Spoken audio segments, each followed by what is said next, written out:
요한복음 1장에도 보면 태초에 말씀이 계시니라 라고 시작을 하는데, 오늘 이 요한 1, 2, 3서의 시작인 1서에서도 태초부터 생명의 말씀이 관하여는 이라고 해서 생명의 말씀을 이랍니다. 말씀을 생명으로 표현하고 있습니다.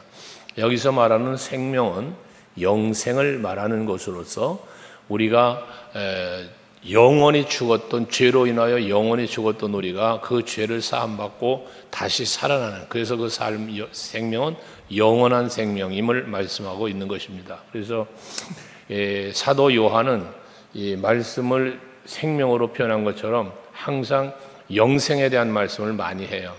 근데 이 영생은 우리에게 어떻게 주어졌는가? 요한복음 3장 16절에 보면 하나님이 세상을 이처럼 사랑하사 독생자를 주셨으니 라고 말씀해서 예수 그리스도의 십자가의 은혜와 사랑으로 우리가 영생을 얻게 되어짐을, 그것이 하나님의 사랑의 표현임을 말씀하고 있는 것이죠. 오늘도 마찬가지 태초부터 있는 생명의 말씀에 관하여는 우리가 들은 바요, 눈으로 본 바요, 자세히 보고 우리의 손으로 만진 바다라는 표현을 했습니다. 여기 태초에 있는 생명의 말씀에 관하여라는 이 생명의 말씀은 결국 누구를 얘기해요? 예수 그리스도를 이야기하는 거죠. 그래서 태초에 말씀이 계셨는데 이 말씀이 육신이 되어 이 땅에 오셨다. 예수님이 이 땅에 오신 것을 일컬어 생명의 말씀 되시는 예수가 이 땅에 오셨음을 말하는 거잖아요. 그래서 이 예수께서 성육신에서 이 땅에 왔기 때문에 그에 대해서 우리는 1절에 말하기를 들은 바, 눈으로 본 바, 또 자세히 우리 손으로 만진 바라는 표현을 해요. 들었다, 보았다, 만져보았다. 이건 다 무엇을 말합니까? 예수 그리스도를 태초에 말씀으로 계셨던, 그 생명의 말씀으로 계셨던 예수가 성육신하여 이 땅에 오셨기 때문에 우리가 육체적으로 그를 만났다는 거예요. 그를과 교제하게 되었다는 것을 말하는 거잖아요. 보았다, 들었다, 만져보았다는 표현들이. 이처럼 예수 그리스도를 우리가 만나는 경험을 하는 거예요. 그를 체험을 한다고도 표현을 하는 거잖아요. 이건 전적인 뭐다? 하나님의 은혜라는 것입니다. 오늘 우리는 그 은혜 속에 사는 거고요. 그래서 항상 우리는 예수와 더불어 사는 삶 가운데 가지고 있어야 할 우리의 자세가 뭐냐면 경험이에요. 예수를 내가 체험하는 거예요. 예수와의 만남. 그래서 그분의 음성을 듣고 그분의 그 하시는 일을 발견하고 또 여기 뭐 만져보았다까지 표현을 하는데 이건 교감을 말하는 거거든요. 여러분들의 신앙생활 속에서는 언제나 영적 교감이 그리스도 예수와 성령과 더불어 이루어져야 한다. 예배를 드릴 때도 수없이 말하지만 우리가 이 건물 속으로 들어오는 게 아니라 주님 품으로 들어왔다 그러잖아요. 우리가 예배할 때도 하나님 앞에서 예배를 해야 된다. 찬송을 불러도 기도를 해도 모두가 하나님께로 향하여 하나님 앞에라는 이 영적인 의식을 늘 가져야 된다는 걸 말씀을 드렸습니다. 이게 왜 내가 영적으로 살아있는 영생을 얻은 성도의 감각이에요. 이게 영성, 영감이라고 표현하는 거잖아요, 우리가. 우리 서강교회 성도 여러분들에게는 바로 이러한 영성과 영감이 아주 민감해져 있는, 어느 곳에서 무엇을 하든지 우리가 성전에 있을 때뿐만 아니라 예배할 때뿐만 아니라 여러분 가정에서, 직장에서, 어느 곳에서든지 항상 그분의 손길을 느끼고 그분이 섭리하고 일하심을 우리가 발견할 수 있고, 이런 여러분들이 되시자는 거지. 그게 살아있는 믿음의 사람이고 그것이 곧 하나님의 은혜를 누리는 삶을 사는 거예요. 그러면서 2절에도 보면 이 생명이 나타나신 바 되었다. 즉 태초에 생명의 말씀이 계셨는데 이 말씀이 나타나신 바 되었다는 거예요. 어디에? 이 땅에 성육신으로 오셨다는 거잖아요. 그래서 이 영원한 생명을 우리가 뭐에 보았다는 말을 또 하죠. 보았고 증언하여 너희에게 전하노니 이는 아버지와 함께 계시다가 우리에게 나타나신 바 되니시다. 그래서 예수가 메시아로 이 땅에 오심에 대한 말씀을 하고 있는 겁니다. 요한복음 1장에서 보면 이렇게 예수께서 이 땅에 오셨는데 이 사실을 믿지를 않고 그를 받아들이지 않는 사람들이 있었지 않습니까? 그러니까 그러지만 그를 빛으로 영접하고 생명으로 영접하고 메시아로 구주로 영접하는 사람은 곧 하나님의 자녀가 되는 권세를 주셨다라는 표현까지 하잖아요. 그러니까 예수님은 우리를 찾아오셨고 이 사실을 믿는 자들에게 하나님의 자녀가 되는 권세를 주셨다는 것이거든요. 그러니까 우리의 구원도 믿음으로 이루어지고 하나님의 자녀가 되는 권세도 믿음으로 누리는 거예요. 그러니까 믿음이 없으면 구원도 못 받을 뿐더러 믿음이 없으면 누림도 없어지는 거예요. 권세가 없으니까 누림도 없어지는 거예요.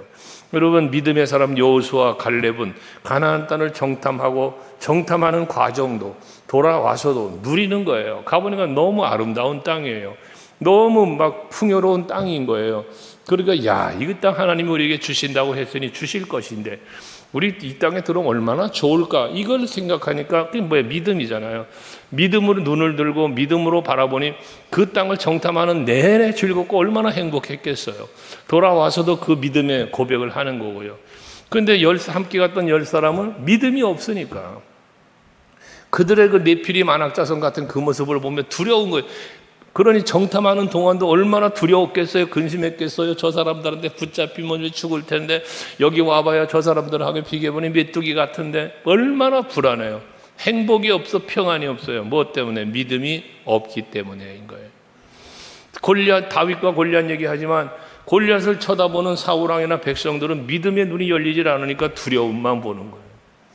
그런데 다윗은 믿음의 눈을 열고 바라보니 하나님이 보이니까 그 여호와의 이름을 의지하는 믿음 갖고 싸우러 나아갈 때 비록 물맷돌 들고 막대기와 물맷돌 가지고 나가지만 만군의 여호와의 이름을 의지하고 나간다 외치며 나아갈 때 그 엄청난 골리앗, 사람들은 무서워 떨고 있는 골리앗을 넘어뜨리고 이기지 않습니까? 이게 믿음이 있는 사람과 없는 사람의 차이예요. 여러분, 우리 서강교회 성도들에게는 이런 믿음이 있어서 그 믿음으로 여러분들이 그 주시는 권세를 가지고 마음껏 누리는 여러분 될 수 있기를 바랍니다. 바울은 이 누림의 자리에 있는 사람이고요. 사도 요한, 사도들이 그 누림의 자리에 있는 사람들인 거예요. 그러니까 많은 환난이 있고 곤고함이 있어도 그러한 고난을 믿음으로, 소망으로 이겨나가는 것이거든요. 이 시대 우리들이 살아가는 삶의 현장에도 고난이 없지는 않아요. 힘들고 어려운 일들이 많이 있죠. 다양하게요. 물론 초대교회와 같은 그런 박해나 핍박은 없지만 그것만이 아니라 또 다른 문제들이 있을 수 있지 않습니까?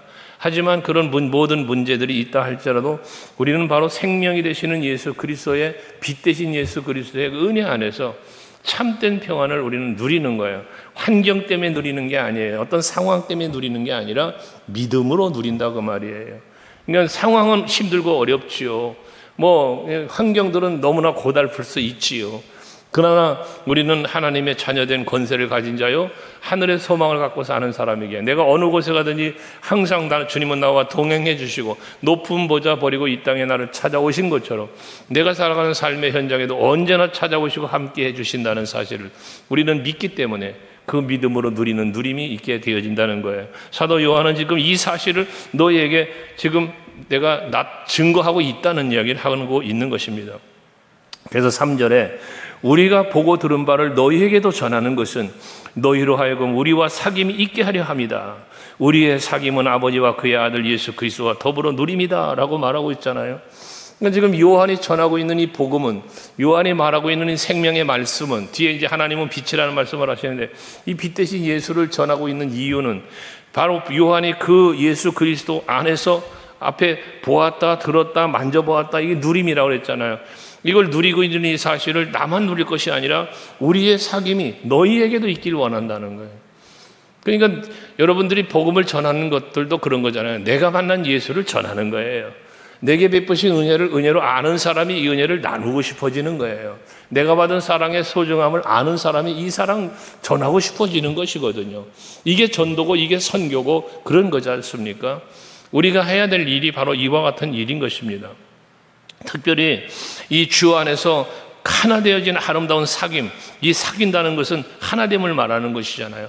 그러니까 주 안에서 하나 되기를 원한다는 거예요. 내가 예수와 하나 되고 한 것처럼 너희들도 우리와 하나 되기를 원한다는 거예요. 그 교제함을 이룬다는 것이거든요.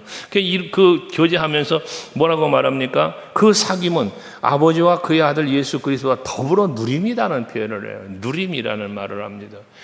여러분, 내가 예수님을 알고 믿고 동행하고 그와 늘 소통하고 교제하고 산다는 이 자체가 누림인 거예요. 여러분, 예수의 이름, 아까 다윈 얘기했지만 그는 여호와의 이름을 믿기 때문에 그 믿음이 누림의 자리를 가져다 놓았단 말이에요. 두렵지 않고 무섭지 않고, 그리고 싸우러 가잖아요. 사울왕이 막 갑옷 벗겨 입혀주고 칼도 주고 막 투구도 씌워지지만 그까지가 다 필요 없다는 거지. 내가 보호받고 나를 보호하고 나를 지키시는 여호와 하나님이라는 거지. 그 믿음이 그를 담대하게 하고 그 상황에서 평안을 누리게 해준 거잖아요. 그것처럼 오늘 살고 있는 여러분들도 바로 그 생명이 되시는 예수 그리스도와 더불어 함께 교제하며 사셔서, 동행하며 사셔서 그 안에서, 주 안에서 누릴 수 있는 참된 평안과 행복을 마음껏 누리는 여러분들 될 수 있기를 바랍니다. 4절에도 우리가 이것을 쓰면 우리의 기쁨이 충만하게 하려 합니다 해서, 지금 복음을 전하기 위해서 지금 이 서신을 쓰는 거잖아요. 물론 성령의 감동을 힘입어서 쓰잖아요. 이 글을 쓰면서도 마음이 기쁜 거예요. 왜 기쁘겠습니까? 여러분, 제가 여러분들에게 말씀을 전하기 위해서 말씀을 묵상하며 설교를 준비하다 보면 이 말씀을 준비하는 과정에 찾아오는 내 마음의 기쁨이 있어요. 말씀을 증거하기 준비하는 과정 속에 내 마음에 찾아오는 은혜가 있거든요. 그 은혜가 무엇입니까? 여러분들에게 이 말씀을 전하였을 때에 내가 누리는 이 기쁨이 여러분에게도 있기를 원하는 마음이 말씀 선포자에게 있어요. 그것처럼 이 사도 요한도 자기가 가지고 있는 그 기쁨, 예수 안에 누리는 이 기쁨을 너희들에게 전하여 주고 싶어. 그래서 이걸 기록하면서 그 기록하는 자체로 내 마음에 기쁨이 넘쳐나는 거예요. 이걸 표현하는 것이거든요. 여러분들이 전도를 하실 때에 전도하는 기쁨이 있기를 원해요. 내가 나가서 복음을 전함으로 인하여 그 영혼이 살아나고 하나님 나라가 확장되고 이 되어질 일을 생각해 보면 너무나 기쁜 거잖아요. 여러분, 빌립보 교회를 향하여 바울은 뭐라 그래요? 너희는 나의 자랑이요 면류관이라고까지 표현을 해요. 그들이 내가 복음을 전했어. 그래서 저들이 예수를 믿었어. 그 교회가 세워졌어. 그 교회가 부흥하고 있네. 많은 영혼을 살리고 하나님 나라 확장하는 일을 하고 있어요. 그것이 자기의 자랑이 돼요. 그 하나님 앞에서 날 면류관이 되는 거예요. 여러분들이, 우리 뭐 단기 선교 다녀온 지도 얼마 안 되지만 이런 모든 일을 하는 것도 그거예요. 덥죠, 힘들죠, 피곤하죠, 여러 가지 상황들이 그렇죠, 좋지는 않죠. 하지만 그 안에서 기쁨이 있는 거예요. 기쁨이 무슨 기쁨이겠어요? 그 기쁨이 무슨 기쁨입니까? 가서 뭐 망고를 많이 먹어서 기뻐요? 바나나를 먹어 기뻐요? 그들에게 사랑 전하고 그들에게 예수 복음을 전하는 전하는 게 기쁜 거예요. 왜? 그 복음으로 인하여 그들이 변화되고 그들이 신앙 안에 새로워질 거니까 그걸 바라보는 거지 않겠어요? 여러분, 이 마을에서도 여러분 이웃들에게도 복음을 전하는 것, 그 기쁨이 여러분에게 있기를 원해요. 내가 이 사람에게 복음을 전함으로 이 사람이 예수를 믿게 되는 거야. 얼마나 기쁜 일입니까? 더구나 내가 사랑하는 영혼인데, 그것이 또 하나님 앞에 가서 서는 날에는 그것이 또 나의 면류관이 되는데, 전도서 12장에서 말하는 것처럼 많은 영혼을 주께로 돌아오게 하는 사람은 하늘의 무별처럼 빛나게 하신다고 하잖아요. 얼마나 하나님의 영혼 구원을 바라고 계시는가를 말씀해 주는 거 아닙니까? 그래서 전도에 관한 말을 할 때마다 그런 얘기했지만, 여러분 하나님 앞에 가서 서는 날에 한 사람도 전도 못하고 가면 부끄러운 거예요. 부끄러운 거예요. 하나님 앞에 섰을 때에 그냥 간혹 그 얘기 했잖아요. 뒤돌아봐라. 하나님께서 뒤 좀 한번 돌아봐라. 뒤돌아봤더니 아무도 없어. 아무도 없습니다.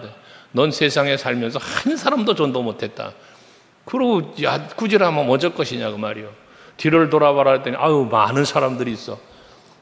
많은 사람이 있습니다. 저거 다 네가 세상에 서는 동안에 전도해서 구원받은 영혼들이다. 얼마나 그 기쁨이고 자랑이겠어요. 여러분, 그런 여러분들이 될 수 있기를 바라는 겁니다. 할렐루야. 요한은 그런 마음으로 지금 이 서신을 쓴다는 얘기를 하는 거예요. 그러면서 5절에 우리가 그에게서 듣고 너희에게 전하는 소식은 이것이니 곧 하나님은 빛이다. 지금 복음의 핵심이 뭐다? 하나님이 빛이라는 거예요. 그에게는 어둠이 조금도 없으시다는 것이다 라고 말씀을 합니다. 여기 하나님은 빛이라고 하는 것은 그 뒤에 나왔지만 그에게는 어둠이 조금도 없다는 거예요. 어둠이 조금도 없다. 이 어둠이 조금도 없다는 건 뭘 말씀하고 있는 것입니까? 흠이 없다는 거예요. 흠이. 어떤 그 악이 없다는 거예요. 이게 하나님은 예수님은 흠 없는 어린 양으로 오신 거라고 그랬잖아. 흠 없는 어린 양. 그 흠 없는 어린 양이 되어 오시려고 동정녀 성령으로 말미암아 동정녀에 잉태되어 이 땅에 육신의 몸을 입고 오시지만 우리 인간들과는 다르게 동정녀를 통하여 이 땅에 태어나셨고 오신 분이단 말이에요. 왜? 흠이 없게 오시려고. 흠 없으신 분. 이게 어둠이 조금도 없다는 표현이 바로 이 표현이거든요. 예수님은 이 땅에 오실 때 뭐로 왔다? 빛으로 오셨다. 참 빛으로 오셨다는 말을 해요. 참 빛. 이건 뭘 말합니까? 우리가 보는 이런 빛을 이야기하는 게 아니에요. 빛의 원천을 이야기하는 거예요. 참 빛이라는 말은 빛 자체를 말하는 거예요. 그래서 우주 만물 가운데 존재하는 빛 가운데는 가장 강력한 빛이 태양이죠. 햇빛. 달 같은 경우는 태양의 빛을 받아서 반사되는 빛이고요. 그러니까 그 자연 만물로 비유한다면 하나님의 빛은 태양빛이요, 우리들이 바라는 예수의 사랑의 빛, 이 복음의 빛은 달빛 같은 거라고 말이에요. 본래의 빛, 참 빛은 예수님 빛 자체였다는 거예요. 그러니 그 빛 자체이시니까 이 안에 어둠이 있을 수가 없죠. 빛이 있는 곳엔 어둠은 있을 수 없는 거잖아요. 예수님은 참빛이고 하나님은 빛이시기 때문에 어둠이 조금도 없다는 거예요. 그게 거룩하신 하나님입니다. 그게 거룩하신 하나님. 내가 거룩하니 너희도 거룩하라고 말씀하시는 것처럼 죄와 상관없는 분. 그게 뭔가 반드시 구별이, 빛과 어둠이 구별되듯이 구별된 분이에요. 다른 분이에요. 이것이 우리가 믿는 하나님이요 예수란 거죠. 그럼 우리가 예수를 믿고 구원받은 성도요 하나님의 자녀가 되었으면 우리도 어떻게 해야 돼? 우리도 빛 가운데 살아야 되는 거죠. 어둠이 조금도 없는 우리들이 되어야 되는 것입니다. 이게 거룩함이니까요. 저와 여러분이 그런 거룩함에 이르는 우리 성도들이 되셔야 합니다. 로마서 6장에서 바울은 그 말씀을 권하면서 그러잖아요. 우리 하나님의 은혜로 구원함을 받았는데 그 은혜가 더하게 하겠다고 죄를 또 범할 수 있냐? 그럴 수 없느니라 하면서 이제는 너희들은 구원받은 성도 하나님의 은혜로 예수 그리스도 십자가의 보혈의 은총으로 구원받았으니 이제는 거룩함에 이르는 열매를 맺도록 힘써라. 그런 말씀을 하지 않습니까? 여러분, 우리는 이제 거룩함을 하나님의 은혜로 빛 대신 하나님, 거룩하신 하나님의 은혜 속에서 예수 십자가의 엄청난 사랑으로 우리가 죄가 다 사함 받았으니 이제 사함 받은 깨끗해진 우리의 모습이 더러워지지 않도록 이 깨끗함을 지키는 삶을 살려고 힘쓴 우리들이 되어야 하는 거예요. 근데 뒤에 이제 그 말씀이 계속 이어질 건데 보시면 이렇게 빛과 빛 가운데 있고 어둠이 조금도 없으시니 만일 우리가 하나님과 사귐이 있다 하고 어둠에 행하면 거짓말하고 진리를 행하지 아니하려는 거와 이거 말이 뭐냐면 우리가 앞에서 예수와 더불어 하나님과 더불어서 사귐이 있고 그 안에서 우리 누림이 있다라고 그랬잖아요. 그러니까 우리가 구원받았어요. 그래서 이제 우리는 빛 가운데 사는 자가 되었어요. 근데 우리가 그 빛 가운데 산다고 하면서 하나님과 사귀고 있다. 난 예수와 예수의 지체가 됐다. 예수님을 믿는다. 하나 됐다. 이런 표현을 하면서 우리가 어둠을 행하고 어둠 행한다는 건 죄를 행하는 거예요. 죄를 범하는 거예요. 또 거짓말을 하고 진리를 행하지 않는다고 하면은 이거는 잘못된 신앙이라는 거지. 이건 거짓말하는 거죠. 이건. 그래서 우리는 항상 예수를 믿는다고 말한다면 주님과 나는 함께하고 주님과 나는 동행하는 삶을 산다라고 말하려면 내 삶이 변화되어야 한다는 거예요. 그게 거룩이에요. 어둠의 권세가 감히 나를 해치지 못하도록 나를 침식하지 못하도록 밝은 빛 가운데 빛으로 이걸 물리쳐 내가야 되는 거죠. 빛으로. 어둠이 나를 찾아올 때 이길 수 있는 비결은 빛밖에 없어요. 그 빛이 뭐라? 예수라. 예수로 물리치는데 그 예수가 뭐라? 말씀이다. 그 생명의 말씀이라고 1절에 시작했잖아요. 그래서 바울은 하나님의 전신갑주를 말씀으로 표현하면서 하나님의 전신갑주를 입어라. 그래야 모든 마귀의 관계를 능히 대적할 수 있다라는 거 아니었습니까? 여러분들이 날마다 살면서 얼마나 많은 세상의 유혹과 마귀의 유혹이 있겠어요, 여러분에게. 그 모든 유혹을 마귀의 유혹으로 발견할 수 있는 것도 그걸 물리칠 수 있는 힘도 모두 다 말씀으로만 가능하니까. 생명의 빛 대신 이 예수의 말씀으로만 가능하니까 항상 말씀과 더불어서 물리치는 여러분들이 되셔야 한다는 거예요. 7절에 그 빛 가운데 계신 것 같이 그가 빛 가운데 계신 하나님이요 예수요 빛 가운데 계신 것 같이 우리도 빛 가운데 행하면 우리가 서로 사귐이 있고 그 아들 예수의 피가 우리를 모든 죄에서 깨끗하게 하실 것이요 라고 하잖아요. 내가 예수와 더불어 살면 내가 말씀과 더불어 살면 우리는 죄로부터 깨끗해질 수 있는 길이 열려지는 거예요. 오늘 아침 예배도 말씀을 드렸지만 우리는 예수 그리스도의 보배로운 피로 인해 우리는 죄사함을 받거든요. 그 죄사함을 받기 때문에 우리는 깨끗해진 사람들이에요. 여러분은 깨끗해졌어요. 여러분 본질이 깨끗한 게 아니라 본래는 더러워, 본래는 어두워, 본래는 죄인이야. 그래서 사망의 자리에 있었단 말이에요. 그런데 예수 그리스도의 보혈의 피값으로, 그 피값으로 우리는 구원받았고 깨끗해졌다 그 말이거든요. 깨끗이 씻어 주신 은혜를 입은 거야 우리가. 그래서 우리는 의인이 된 거단 말이에요. 우리 구원의 서정을 말할 때 그래서 우리의 의를 뭐라 말하냐? 칭의라고 말하는 거예요. 칭의. 의롭다고 칭함을 받는다는 거예요. 본래는 죄인이었는데, 우리가 본래는 죄인이었는데 예수 십자가 은혜와 사랑을 힘입어 죄가 사함을 받았기 때문에 의롭다고 칭함을 받는 은혜를 입었다는 것이거든요. 여러분은 그러한 의인이 된 거예요. 그게 하나님의 은혜로 구원받은 것이에요. 모든 죄가 깨끗해졌다는 거예요. 그런데 그런 은혜를 입었는데 우리가 그리스도의 보혈의 피로 모든 죄가 사함을 받았는데 8절에 만일 우리가 죄가 없다고 말하면 스스로 속이고 또 진리가 우리 속에 있지 아니할 것이요. 이 말이 뭐냐면 우리가 죄 사함을 받아서 예수 그리스도로 죄 사함을 받아서 우리가 의롭다 칭함을 받고 하나님의 자녀가 됐는데 그럼 나는 죄가 없는 사람이야. 난 죄가 없어. 마치 내 스스로가 난 의인이야 라며 죄 없는 자로 말하고 한다면 이거는 안 된다는 거예요. 우리는 언제나 나는 죄인이로서이다 라는 의식을 가져야 되는 거예요. 그래야 예수 십자가의 은혜와 사랑의 가치가 높아지는 거예요. 여러분 우리가 시편 1편에서 1절에서 그랬잖아요. 복 있는 사람은 말했잖아요. 이 복 있는 사람은 오늘 말씀에 비유한다면 하나님과 더불어 예수와 더불어 사귀는 사람. 그래서 하나님께로부터 죄사함 받고 그 모든 주 안에서 누릴 수 있는 누림의 자리에 있는 사람이라고 그랬잖아요. 그 복 있는 사람이. 그런 누림의 자리에 있으니까 악인이 와서 꾀어도 내가 그 악인의 꾀를 따라가지 않는 거예요. 왜? 악인의 꾀를 왜 따라가지 않아요? 나와 함께 계시고 지금 내가 주 안에서 누리고 있는 이 누림이 너무 만족한 거야. 너무 좋은 거야 이게. 이 좋은 것을 두고 어딜 가 내가. 누굴 따라가. 아무리 어떤 거 갖고 와서 유혹을 해도 마귀가 악인이 낀다는 건 유혹이잖아요. 미혹이잖아요. 아무리 와서 나에게 미혹하고 유혹을 하고 따라와 보라고 해도 안 따라간단 말이에요. 이게 좋으니까. 여러분 세상적인 원리도 그렇잖아요. 여러분들이 엄청나게 좋아하는 사람이 있어. 이 사람하고만 있으면 나는 행복해. 이 사람하고 있으면 너무 즐거워. 그런데 누가 와서 어디 가자고 그래. 안 가죠. 이 사람하고 있는 게 좋은데. 인간관계가 그렇고요. 일도 그래요. 일도. 내가 너무나 즐거운 일이 있어. 내가 너무나 좋은 일이 있어. 막 이 일만 하면 나는 행복해. 이 일 때문에 난 즐거워. 그런데 다른 일을 나에게 시키고 전 안 하죠. 이게 좋은데. 그런 원리예요. 그러니까 우리가 하나님의 은혜를 힘입고 예수 그리스도로 하나님의 자녀가 되어서 누리는 복의 자리에 있는 사람은 죄의 유혹을 따라갈 수 없단 말이에요. 그래서 우리는 뭐 해야 돼? 나는 죄인이었음에 대한 걸 잊어서는 안 되는 거야. 그래 내가 죄와 허물로 죽었던 난데 예수 그리스도의 십자가 보혈의 은혜로 내가 다시 살아났다는 거. 이게 구원이요 거듭남이요 영생이라는 거잖아요. 이 가치의 소중함을 우리는 알아야 된다는 거죠.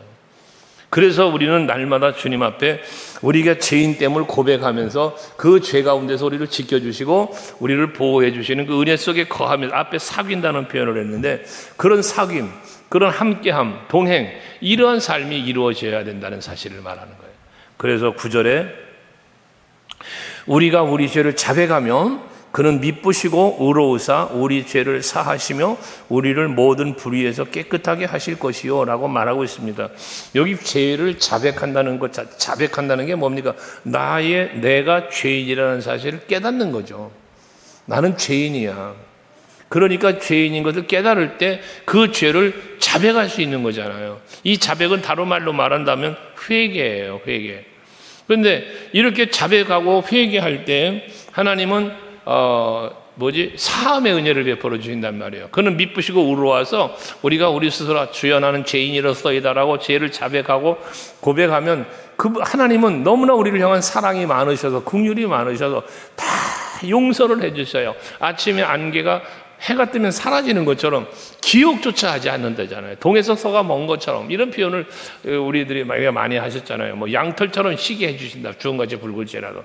회개하면 하나님 베푸신 은혜를 말하는 거예요. 근데 결국적으로 하나님 우리에게 요구하는 게 뭐냐? 회개예요. 그 회개케 하시려고 우리의 삶이 죄 가운데서 벗어나서 이제는 하나님, 회개는 돌이킴이니까 죄로부터 돌이켜서 하나님의 뜻을 이루며 살게 하시기 위해서 하나님께서는 우리에게 회개의 길을 열어주시는데, 회개할 수 있도록 죄를 깨닫게 하시는 게 뭐다? 그게 말씀이에요. 그게 빛이요. 빛을 비추기 때문에 어둠이 드러나는 거예요. 빛 도망가는 거거든요. 그래서 여러분, 우리는 항상 말씀 앞에서 자기 성찰을 해야 돼. 하나님의 말씀 앞에서 나를 살피는 거예요. 자기 성찰이라는 건 나를 살펴보는 거예요. 그러면서 그래, 내가 하나님의 뜻이 이거지. 근데 내가 그 뜻대로 살지 않고 내 뜻대로 살았네. 하나님이 요구하시는 대로 내가 가지 않고 엉뚱한 길을 내가 가고 있네. 자꾸 말씀 앞에서 그걸 나를 발견하는 거예요. 현재 내 모습 발견해내는 거예요. 그러면서 내가 어떻게 돼? 거룩하게 되는 거지. 변화가 일어나는 거지. 거기 거듭남과 변화 속에는 항상 반복되어지는 게 뭐냐? 하나님의 은혜, 하나님의 죄사함, 하나님의 은혜, 하나님의 사랑이 계속 이어지는 거예요. 여러분, 하루라도 하나님의 은혜 없이 우리 살 수 없어요. 날마다 매 순간마다 하나님의 은혜로 우리는 사는 거예요. 근데 그 은혜가 내게 임하는 통로가 뭐라? 회개예요. 나의 부족함, 나의 연약함, 이것을 계속 아버지 앞에 자백하는 거예요. 아버지, 저는 죄인으로서이다. 저는 참 부족합니다. 저는 연약합니다. 하오니 주여 내게 나를 도와주세요. 이게 우리가 날마다 해야 할 일인 것입니다. 거기 하나님의 자비와 긍휼이 미쁘시고 의로우셔서 하나님은 우리의 그 모든 연약함을 감당해 주시는 거예요. 그 약한 자로 강하게도 하시고 없는 자를 있는 자보다 강함을 들어 쓰시고, 이 하나님께서 말씀하시는 내용들이잖아요. 그러면서 10절에 만일 우리가 범죄하지 아니었다 하면 하나님을 거짓말하는 이로 만드는 것이니 또한 그의 말씀이 우리 속에 있지 아니하니라 라고 말하잖아요. 앞에 8절에서 말한 것처럼 우리 죄 없어, 난 죄가 없어 라고 말하는 것처럼 여기 10절에 와서도 마찬가지로 우리가 범죄하지 않아, 나는 범죄하지 않았어 이렇게 말하는 것은 결과적으로 나를 속이는 거요, 하나님을 속이는 행위가 되어지고 만다는 것입니다. 그러니까 우리는 죄인임을 깨닫고 회개하면서 하나님의 은혜를 힘입어 의인답게 살아가는 삶으로의 변화가 일어나야 된다는 걸 말하는 것이죠. 그래서 우리가 이제 그런 나를 속이고 하나님을 속이는 죄 없어, 범죄한 게 없어, 이렇게 생각하고 말하는 거는 이유가 뭐다? 그 속에 말씀이 없기 때문이라고 그랬어요. 하나님의 말씀이 내 안에 있으면 그런 말을 할 수 없다는 것이죠. 그래서 말씀은 뭐다? 거울과 같다라고 말하는 거예요. 말씀의 거울 앞에 나를 비추어 보면 나의 죄, 나의 부끄러움, 연약함들이 보여지는 거야, 그게. 그러니까 말씀이 내 속에 있으면 그렇게 나를 성찰하게 되고 나를 살피면서 또 하나님의 뜻도 살피면서 그 은혜도 깨달으면서 우리가 그 하나님의 은혜에 감사하며 살고 하나님의 기쁨이 되는 삶의 자리로 나아가는 삶을 우리가 살게 되는 거 아니겠습니까? 오늘 예배하는 여러분 모두가 다 이런 하나님의 은혜로 알기 위해 하나님의 말씀으로 여러분 자신을 늘 성찰하시면서 나를 살피면서 그 하나님 주신 이 말씀에 합당하게 살기 위한 하나님과의 사귐, 예수와의 사귐, 이 사귐이라는 단어를 오늘 본문에 썼으니까 그런 소통이 이루어지면서 그 은혜 안에 늘 사시고 그 은혜로 말미암아 그 은혜를 누리며 살면서 여러분들 평안하고 기쁘고 즐거운 것처럼 하나님도 그 모습을 보시면 기쁘고 즐거워하실 거니까 그게 곧 하나님의 영광이니까요. 믿음으로 사는 것, 순종하며 사는 것, 모른 죄와 멀어져서 사는 것, 하나님의 말씀 안에 거룩함을 이루며 사는 것, 이게 다 하나님께 영광이니까 그 영광을 돌리시고 영광 받으신 아버지가 또 베푸시는 그 은혜가 여러분들에게 풍성하게 임하는 귀한 삶이 날마다 여러분에게 이루어질 수 있기를 주의 이름으로 축복합니다. 기도하시겠습니다. 우리 합심해서 한번 기도합시다.